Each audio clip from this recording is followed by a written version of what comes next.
Hello everyone, welcome back to my channel learning letter. So आज जो है हम पार्ट 2 करने वाले हैं of chemical coordination and integration chapter.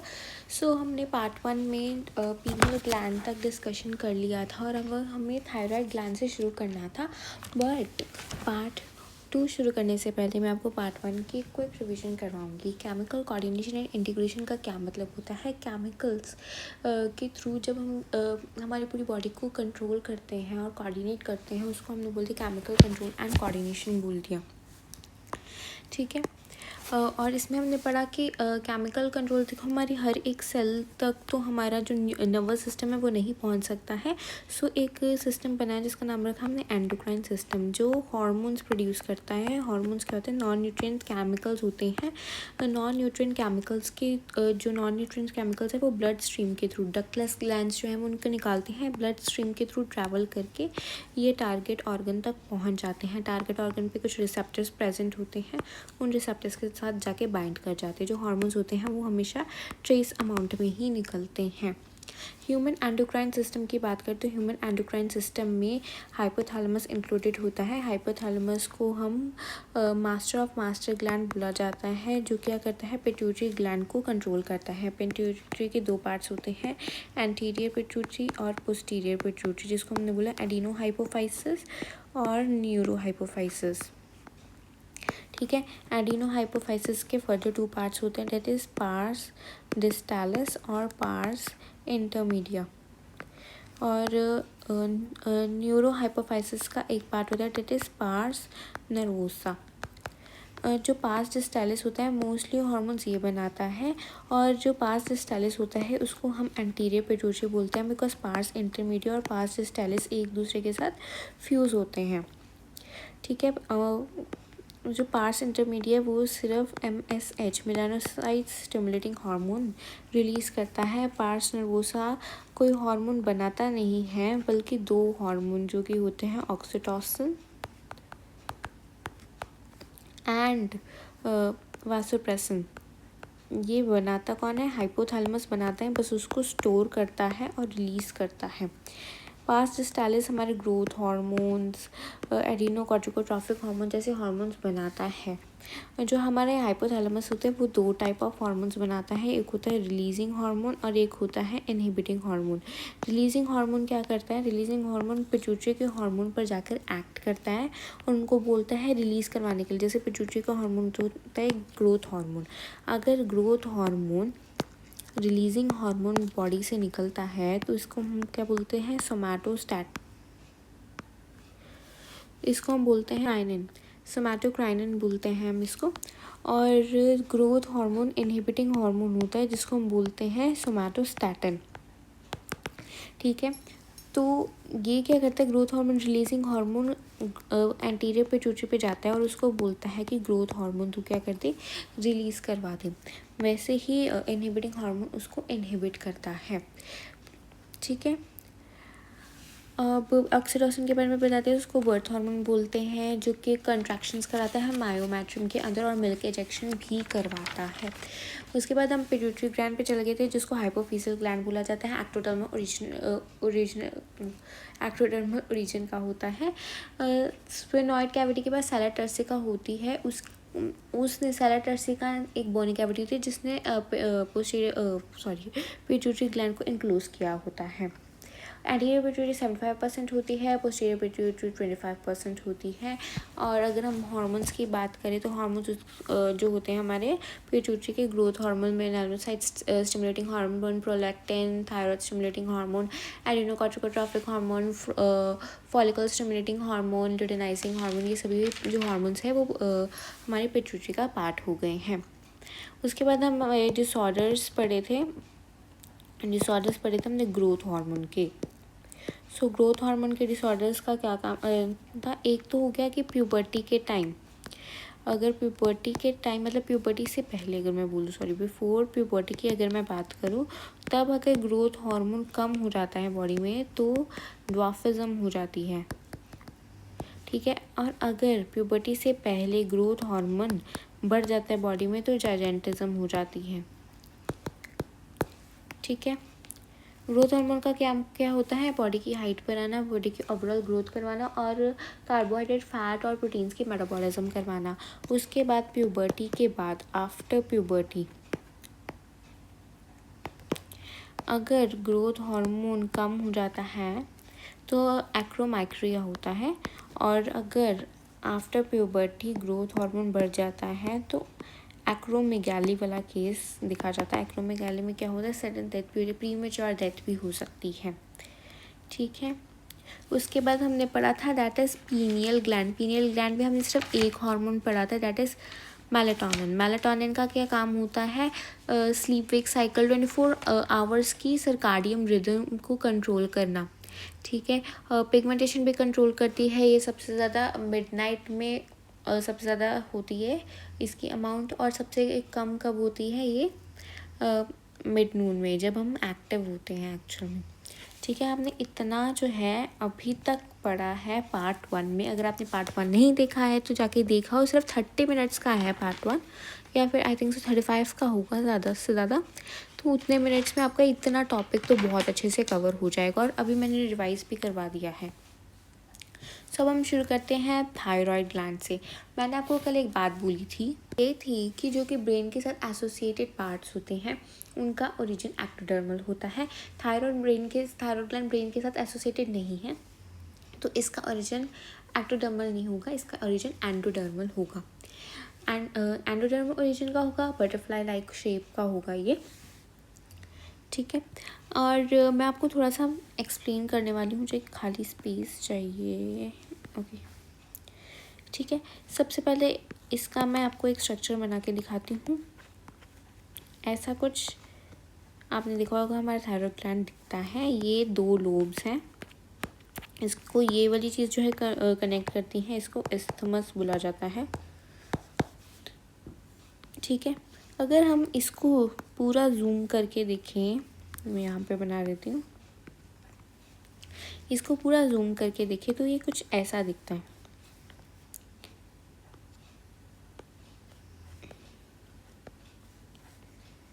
ठीक है, और यहाँ पे होती है ब्लड वेसल।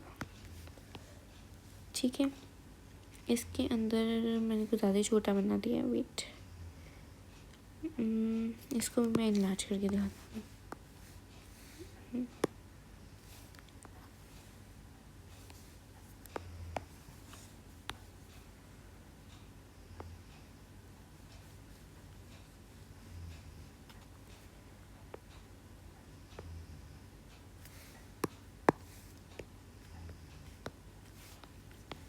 ठीक है,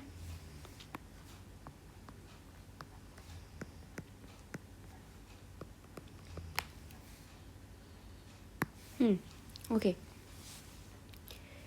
सो सबसे पहले हम इस चीज़ की बात कर लेते हैं कि ये क्या है। डिफरेंट पेन ले लेते हैं, ये क्या है। सो अगर मैं इसकी बात करूँ कि ये वाला जो स्ट्रक्चर है ये क्या है,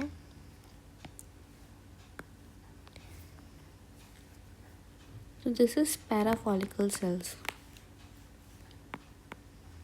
ये क्या है, दिस इज पैराफॉलिकल सेल्स। पैराफॉलिकल सेल्स का क्या काम होता है, ये प्रोड्यूस करते हैं कैल्सिटोनिन को, के साथ में प्रोड्यूस करते हैं थायरोकैल्सिटोनिन को। ठीक है, ये वाली जो चीज़ है, ये हमने जो सर्कल बनाई है, दिस इज थायराइड फॉलिकल।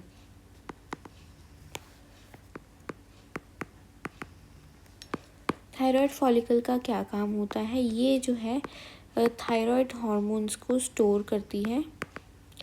ठीक है, in the form of thyroglobulin.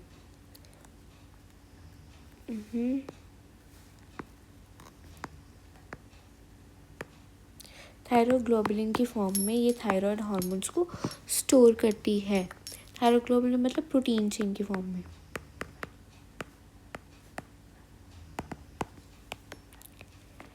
ठीक है, अब ये क्या होता है, इसमें क्या होता है, टायरोसिन। प्रोटीन चेन, प्रोटीन किससे बना होता है, अमाइनो एसिड से बना होता है। तो अमाइनो एसिड कौन सा है, टायरोसिन। टायरोसिन जो अमाइनो एसिड है, इसमें ये क्या होता है, रिपीटेड फॉर्म में प्रेजेंट होता है।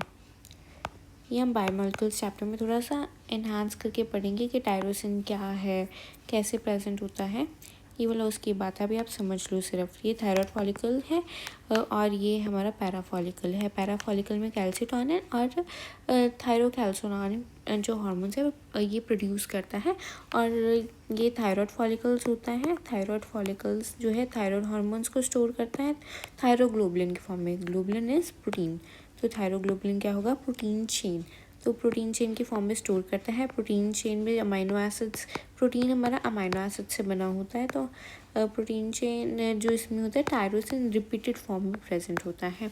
ये अभी तक हमने क्या, हम इसके बाद अगर मैं इसको थोड़ा इनलार्ज करके इसका प्रॉपर स्ट्रक्चर बनाऊँ इसी चीज़ का, तो वो कुछ ऐसा बनेगा। ये ऐसा सर्कल होगा, एक ऐसा होगा और इसके साथ अटैच होगा ऐसे करके आयोडीन।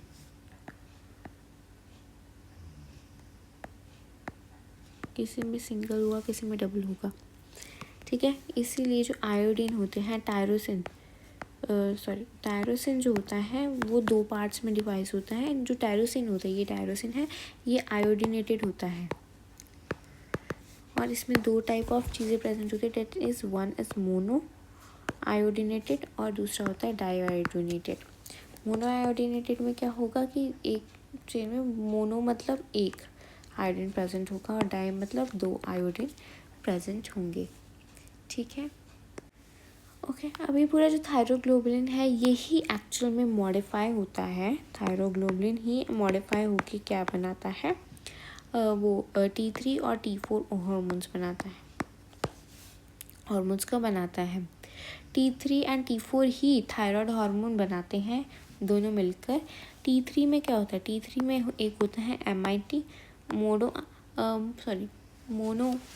आयोडोथायरोनिन और T4 में एक मोनो आयोडोथायरोनिन होता है और एक DIT होता है, मतलब डाई आयोडोथायरोनिन। मोनो होता है 1 और डाई होता है 2, तो 1 + 2 हो गया ना 3, ठीक है। तो इसको हम इसलिए बोलते हैं ट्राई आयोडोथायरोनिन।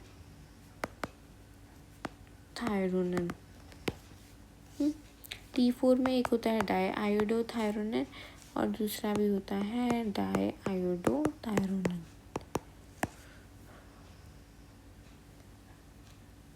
ठीक है। इसमें 4 हो गए, इसको हमने कलेक्टिवली टेट्रा आयोडोथायरोनिन बोल दिया।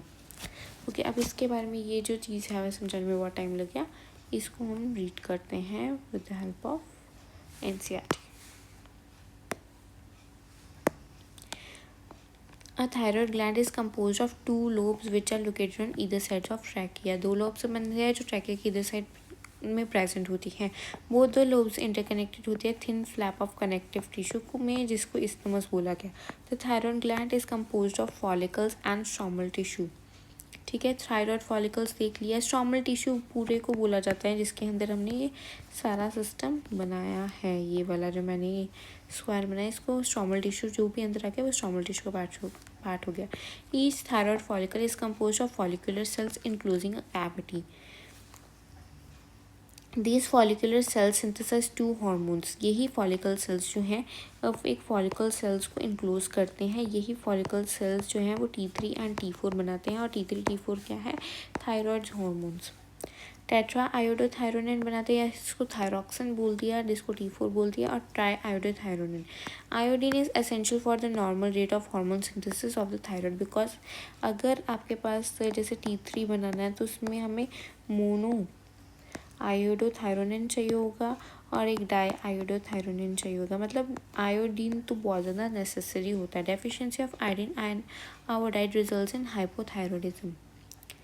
हाइपोथायरॉयडिज्म मतलब कम आयोडीन जो प्रेजेंट होता है। इसको पढ़ाने से पहले मैं सबसे पहले आपको और एक्सप्लेन करना चाहती हूँ कुछ, जिसमें हो गया मैं एक बार आपको एक आइडिया दे देती हूँ रफ कि हम इधर से क्या पढ़ने वाले, क्योंकि ये वाला तक हमने पढ़ लिया है, आइडिया ले लिया था हमने और उसके बाद हमने रीड कर लिया, जिसके कारण आपको और क्लैरिटी हो गई। हम आगे सबसे पहले हम जो पढ़ेंगे that is function of thyroid hormone. Function क्या होता है कि मेंटेन करता है और रेगुलेट करता है BMR को, that is basal metabolic rate. Calories जो कि फिजियोलॉजिकल एक्टिविटीज़ करने के लिए रिक्वायर्ड होती है, रेस्ट पर फिजियोलॉजिकल बॉडी की जो भी एक्टिविटीज़ करने के लिए रिक्वायर्ड होती है वो जो है ये मैनेज करेगा। ये प्रोटीन, फैट, कार्बोहाइड्रेट की मेटाबॉलिज्म में हेल्प करेगा। थर्मोजेनिक अफेक्ट मतलब हीट बढ़ रही है बॉडी में, टेम्परेचर बढ़ रही है, ये कंट्रोल करेगा। वाटर इलेक्ट्रोलाइट बैलेंस मेंटेन करेगा। प्रमोट करेगा एरिथ्रोपोएसिस। एरिथ्रोपोएसिस मतलब होता है आरबीसी की प्रोडक्शन। हार्ट रेट इंक्रीज करने में भी इसका रोल होता है। टिश्यू डिफ्रेंशिएशन करने में भी, मतलब ब्रेन की डेवलपमेंट करने में भी इसका रोल होता है। अगर हम टीसीटी की बात करें या फिर कैल्सिटोनिन की बात करें तो ये कैसे, ये पैराफॉलिकुलर सेल से निकलती हैं। ये कैल्शियम होम्योस्टैसिस करने में along with the parathormone. Hypocalcemic hormone होता है, मतलब ब्लड का कैल्शियम कम करता है। ये डिकम्पोजिशन, टीसी कैल्सिटोनिन की बात कर रही हूँ टीसीटी पे, तो टीसीटी का मेन क्या काम होता है, ये पैराफॉलिकुलर से निकलती है और इसका काम होता है कि ब्लड के अंदर जो भी है हमारा कैल्शियम उसको कम करना। ब्लड के अंदर कैल्शियम कम कैसे करेंगे, ये अब ब्लड के अंदर का जो कैल्शियम होता है ये बोन्स के अंदर ट्रांसफ़र करवा देती है। ठीक है, बोन्स के अंदर ट्रांसफ़र करवा देती हैं और ये क्या करती हैं, सप्रेस कर देती हैं ऑस्टियोक्लास्ट जो एक्टिविटी होती है जिससे कि बोन्स में से कैल्शियम ब्लड में आता है, इसको सप्रेस कर देती है। एलिमिनेशन करवा देती है, कैल्शियम को निकलवा देती है किडनी में से। ये हो गए फंक्शन। अब पर डिसऑर्डर्स में, डिसऑर्डर्स कैसे, एक तो आयोडीन की कमी के कारण होगा और एक आयोडीन अगर बॉडी में ज़्यादा है उसके कारण होगा। आयोडीन की कमी है तो उसको हम बोलेंगे हाइपो, तो वैसे हम बोल देंगे हाइपोथायरॉयडिज्म। और जिसमें आयोडीन ज़्यादा है बॉडी में इसको हम बोल देंगे hyper, it is hyperthyroidism. Hypo के केसेस में सिंपल ग्वाइटर होता है जिसको हमने बोलते हैं आयोडीन डेफिशिएंसी के कारण जो होता है। इसमें एक हो गया ग्वाइटर, सिंपल ग्वाइटर। ठीक है, दूसरा हो गया मैक्सिडीमा। मैक्सिडीमा क्या होता है, मैक्सिडीमा में होता है हाइपोथायरॉयडिज्म इन एडल्ट्स। बड़ों के अंदर जब हाइपोथायरॉयडिज्म होता है इसके कारण फीमेल में मेंस्ट्रुअल साइकिल्स भी इरेगुलर हो जाती हैं। थर्ड हो गया क्रेटिनिज्म। क्रेटिनिज्म होता है अगर किसी में बच्चे में आयोडीन का लेवल कम हो जाता है। ठीक है, तो आयोडीन का लेवल कम होने से, सबसे पहले नहीं आपको ये तो बताया नहीं, आयोडीन का लेवल मैं बोल रही हूँ कम हो जाएगा तो इससे क्या होगा, थायराइड हार्मोन कम प्रोड्यूस होगा, तो मतलब थायराइड हार्मोन की कमी हो गई। इसके कारण ये जो है क्रेटिनिज्म होती है चाइल्डहुड में, और अगर कोई विमेन प्रेग्नेंट है तो उसके बच्चे में। उसके बाद होता है हाशिमोटोस डिसीज़। ये ऑटोइम्यून डिसऑर्डर्स होते हैं जो फॉलिकुलर सेल्स को अटैक करते हैं। ठीक है, और फिर अब हम बात करते हैं दूसरे केसेस की, डेट इज़ हाइपरथायरॉयडिज्म। इससे ग्रेव डिसीज़ होती है और एक्सोपैथैलेमिक गॉइटर होता है। ठीक है, सिंपल गॉइटर में क्या होता है, एनलार्जमेंट होता है थायराइड हार्मोन, थायराइड ग्लैंड का एनलार्जमेंट हो जाता है। और ये किसका केस है, हाइपोथायरॉयडिज्म का। ये क्यों होता है, डेफिशिएंसी ऑफ आयरन हो जाती है डाइट में, जिसके कारण T3 और T4 कम हो जाते हैं। T3 एंड T4 क्या है, थायराइड हार्मोन्स है। ठीक है, T3 एंड T4 क्या करते हैं, जब कम होता है तो वो हाइपोथैलेमस को सिग्नल भेजते हैं। ठीक है, कि हाइपोथैलेमस को सिग्नल ये भेजते हैं कि वो पिट्यूटरी को बोले कि वो थायराइड हार्मोन सिक्रीट करे, TSH थायराइड स्टिमुलेटिंग हार्मोन को सिक्रीट करे, ताकि थायराइड हार्मोन्स का जो लेवल है वो बढ़े। ठीक है, वो TSH जो है वो थायराइड ग्लैंड के वहाँ पे जाता है, बोलता है। ठीक है, बट आपको पता है क्योंकि आयोडीन तो है नहीं तो थायराइड हार्मोन बन नहीं पाता है। ठीक है, तो इसलिए जो एनलार्जमेंट हो जाती है थायराइड ग्लैंड की, आई होप सो आप समझे हो, नहीं समझे तो मैं आपको बता देती हूँ। आयोडीन की पेन बंद हो गया। आयोडीन की डेफिशिएंसी है फूड के अंदर। आयोडीन के कारण ही T3 और T4 हार्मोन बना है या नहीं, पहले एग्री करो, जवाब दो, जहाँ पर भी हो वीडियो देख रहे हो जवाब दो। आयोडीन के कारण T3 T4 बना है। इसके 2 यूनिट थे, MIT और DIT, दोनों आयोडीन से बने हैं। मोनो आयोडीन आयोडोथायरोक्सिन और एक डाई आयोडोथायरोक्सिन। ठीक है, 2 हैं तो डाई, सिंगल है तो मोनो। ठीक है, आयोडीन से बने हैं। अगर आयोडीन नहीं होगा तो T3 और T4 बनेंगे, नहीं बनेंगे, T3 और T4 नहीं बनेंगे। तो इसके कारण थायराइड हार्मोन्स कम हो गए कि नहीं हो गए, हो गए। तो थायराइड हार्मोन कम हुए तो इन्होंने क्या बोला, हाइपोथैलेमस को बोला कि थायराइड हार्मोन तो है ही नहीं, ये तो बहुत कम है। तो हाइपोथैलेमस ने क्या किया, TSH को सिक्रीट किया। TSH thyroid stimulating hormone, thyroid stimulating hormone. Hypothalamus ने TSH को नहीं बोला, सॉरी, एंटीरियर पिट्यूटरी को बोला। एंटीरियर पिट्यूटरी ने TSH सिक्रीट किया। TSH ने थायराइड ग्लैंड को बोला कि क्या हो गया, आप थायराइड हार्मोन T3 T4 क्यों नहीं बना रहे हो। तो कहते ठीक है मैं अभी जाके बनाता हूँ। बट उसने T3 T4 बनाने की कोशिश की पर नहीं बना, बिकॉज आयोडीन तो कम था। तो इसके कारण एनलार्जमेंट हो गई। आई होप सो आपको समझ आ गया होगा। तो इसके कारण नेगेटिव, फिर भी T3 एंड T4 तो वापस से भेजेंगे ना, नहीं मिल रहा तो वो T3 एंड T4 वापस उसको नेगेटिव फीडबैक तो भेजेंगे ना। ओके, इसके कारण एनलार्जमेंट हो जाती है। उसके बाद हम बात करते हैं दैट इज़ क्रेटिनिज्म की। क्रेटिनिज्म मैंने आपको बोला ये किसके अंदर होता है, चाइल्ड के अंदर होता है, ठीक है, या फिर वुमेन प्रेग्नेंट होती है उनके चाइल्ड के अंदर होता है। इसमें भी क्या होता है, हाइपोसिक्रेशन, कम सिक्रेशन होती है थायराइड हार्मोन की, या तो चाइल्डहुड में या तो ड्यूरिंग प्रेगनेंसी। इसके कारण मेंटल रिटार्डेशन होती है, लो IQ होता है, डेफ म्यूटिज्म होती है, अलर्टनेस, लैक ऑफ अलर्टनेस होता है, हार्ट रेट कम होती है, टेम्परेचर बॉडी का कम होता है, एबनॉर्मल स्किन कलर होता है। तीसरा बाकी केस होता है एक हाइपरथायरॉयडिज्म का, जिसमें ग्रेव्स डिसीज होता है, जिसको बोलते हैं एक्सोपथैलेमिक गॉइटर। एक्सोपथैलेमिक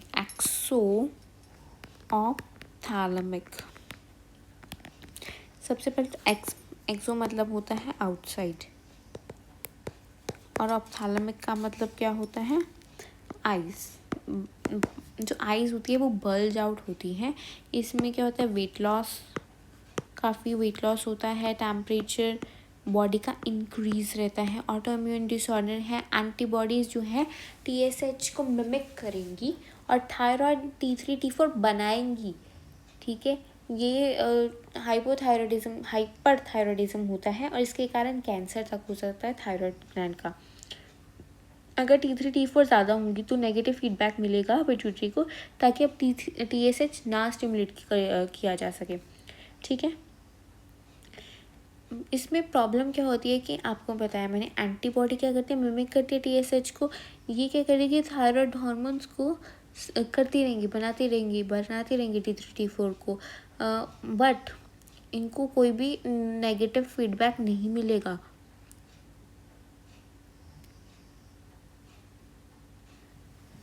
सॉरी माइक बंद हो गया था, ठीक है। इतना हमने समझ लिया। अब हम आराम से जो है वो थायराइड ग्लैंड को अच्छे से पढ़ लेते हैं। इफ़ यू वांट मैं सारा दोबारा से भी पढ़ा सकती हूँ।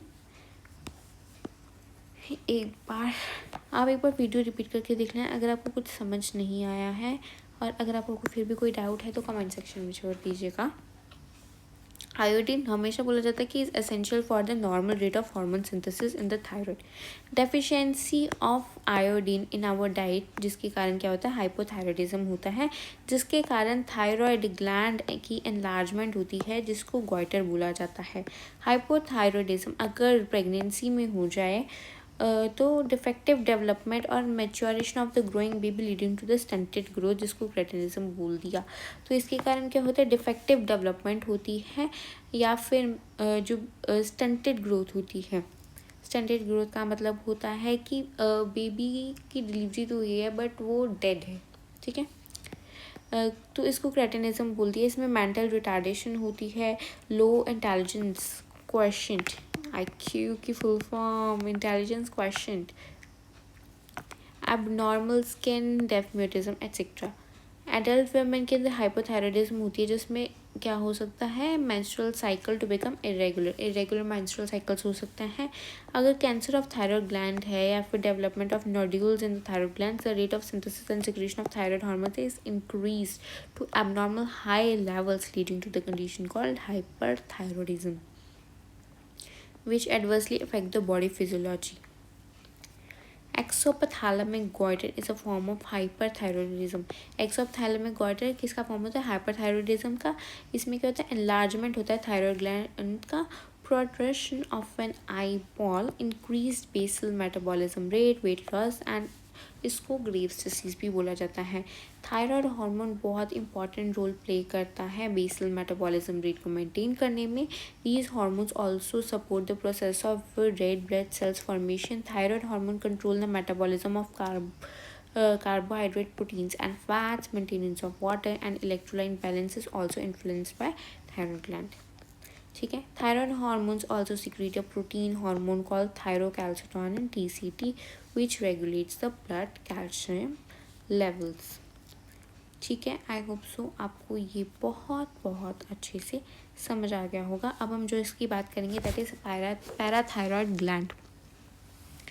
ठीक है, पैराथायरॉयड ग्लैंड की ये बनी है डायग्राम। ये थायरॉयड ग्लैंड के पीछे बैक साइड में प्रेजेंट होता है। These are the dots of parathyroid gland. Alright, ये कौन से रीजन का होता है? एंडोडर्मल रीजन का ही होता है। कौन से रीजन का होता है? एंडोडर्मल रीजन का होता है। पैराथायरॉयड ग्लैंड की भी टू इन ईच लोब, दो प्रेजेंट होते हैं ईच लोब के अंदर। एक में दो, एक में दो। डायग्राम साथ में खोल के देख लो बुक से। हार्मोन कौन सा होता है? पैराथ हार्मोन, या इसको हम कॉलिप्स हार्मोन भी बोल जाता है। फंक्शन क्या होता है? हाइपर कैल्सियमिक हार्मोन होता है। वो कौन सा हार्मोन सिक्रीट करता था? कैल्सिटोनिन। कैल्सिटोनिन कौन सा हार्मोन होता था? हाइपोकैल्सियमिक। हाइपो मतलब इसको चाहिए कि ब्लड के अंदर क्या हो? कैल्शियम का लेवल लो हो। ठीक है, वो हो गया हाइपोकैल्सियमिक।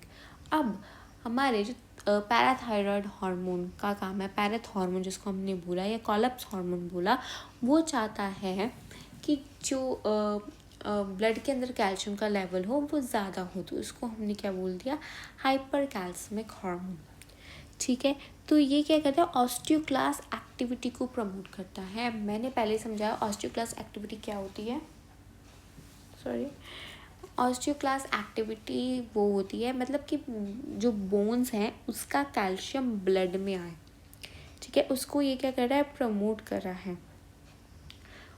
तो मतलब ये क्या कर रहा है कि सबसे डीमिनरलाइजेशन करवा रहा है बोन्स की, डिसोसिएशन करवा रहा है बोन्स में से कैल्शियम को। promotes calcium reabsorption from renal tubules, that is DCT। DCT से ये कैल्शियम की रीअब्जॉर्प्शन करवाता है। वो किडनी से एलिमिनेट करवाता था, ये उसकी क्या करता है? रीअब्जॉर्प्शन करवाता है। ठीक है, promotes calcium reabsorption from GI tract. GI tracts में भी कैल्शियम रीअब्जॉर्प्शन करवाता है। ठीक है, अब अगर blood calcium level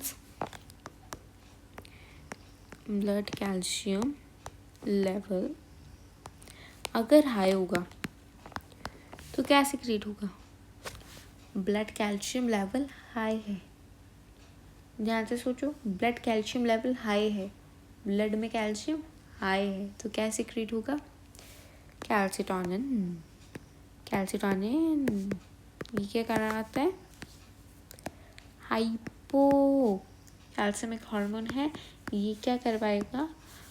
body blood में से कैल्शियम को निकलवाएगा, बोन्स को देगा कैल्शियम, एलिमिनेशन करवाएगा कैल्शियम की किडनी में से। अगर कैल्शियम का लेवल बॉडी में कम है तो इस टाइम पे जो हार्मोन निकलेगा that is पैराथ hormone, PTH। पैराथ hormone निकलेगा जो ब्लड कैल्शियम को बढ़ाएगा, रीअब्जॉर्प्शन करवाएगा GI ट्रैक्ट से, बोन्स में से ऑस्टियोक्लास्ट एक्टिविटी करवा के बोन्स में से कैल्शियम देगा। समझ आ गई? आपको समझ आई है तो फटाफट वीडियो को लाइक करो, मुझे बताओ कि समझ आई है कि नहीं आई है, मुझे पता चले।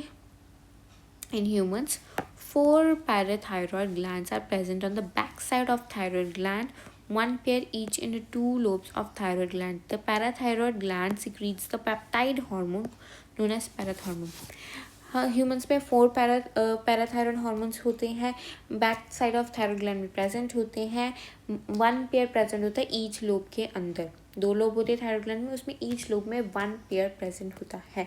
Parathyroid hormone peptide hormone secrete करता है जिसको parathyroid gland peptide hormone secrete करता है जिसको पैराथायरॉयड हार्मोन बोला जाता है। पैराथ हार्मोन भी हम बोल सकते हैं या कॉलप्स हार्मोन भी बोल सकते हैं। जस्ट बिकॉज एनसीईआरटी में नहीं दिया है तो आपकी मर्जी, आप सीखना चाहते तो सीख सकते हैं।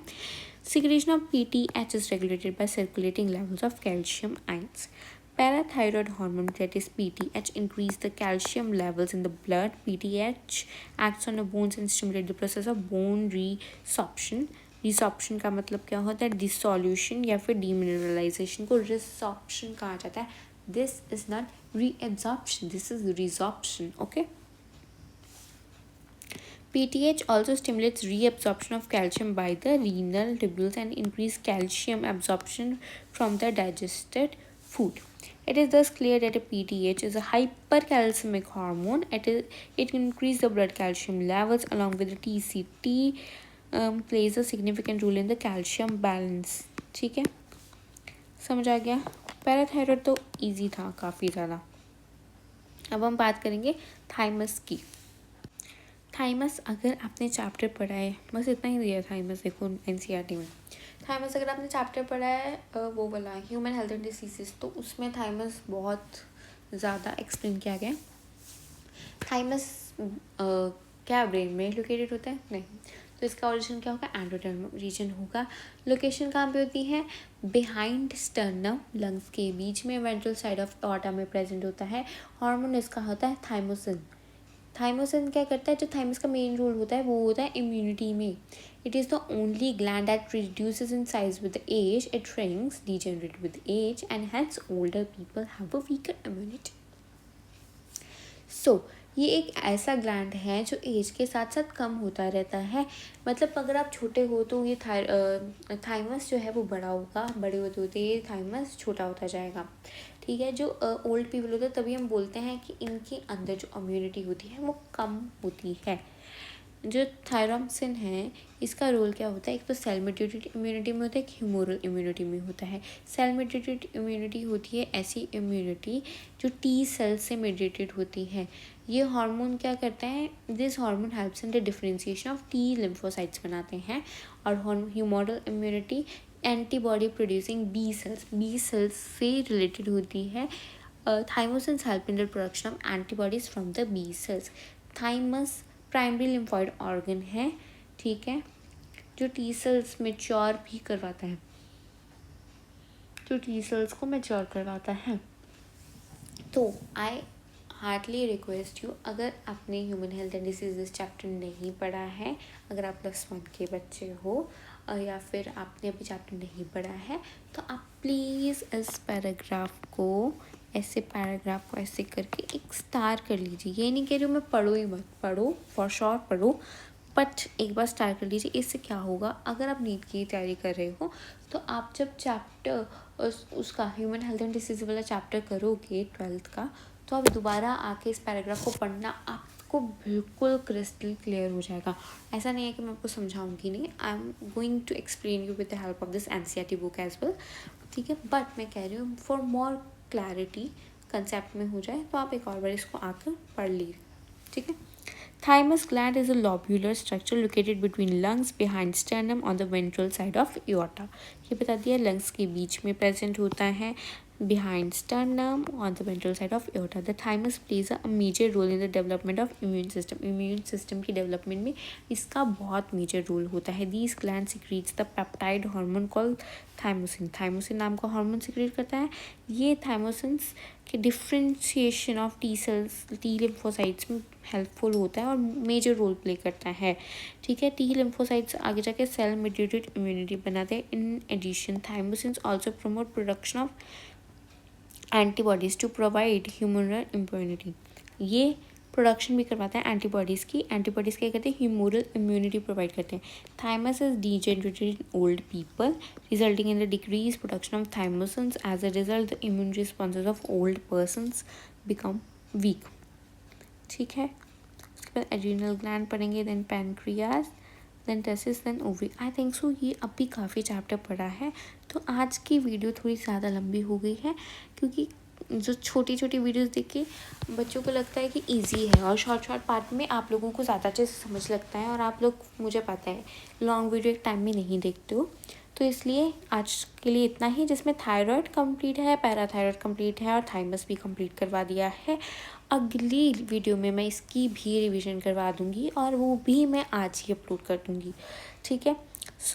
पिछली वीडियो में मुझे कुछ कमेंट्स आए थे कि कुछ वॉइस इशू है, तो वो वाला रिजॉल्व हो गया है, ठीक है। Thank you so much for watching the video. अगर आपको पसंद आई है तो आई हैव ओनली 3 सब्सक्राइबर्स, तो मेरे को सब्सक्राइब कर लेना। और मेरा मेन चैनल है दैट इज़ महिमा सहगल, तो उसको भी सब्सक्राइब कर लेना, वहाँ पर जस्ट ब्लॉग्स वगैरह में डालती हूँ। Thank you so much for watching the video. Will see you soon in the next video. तब तक के लिए good bye and best of luck.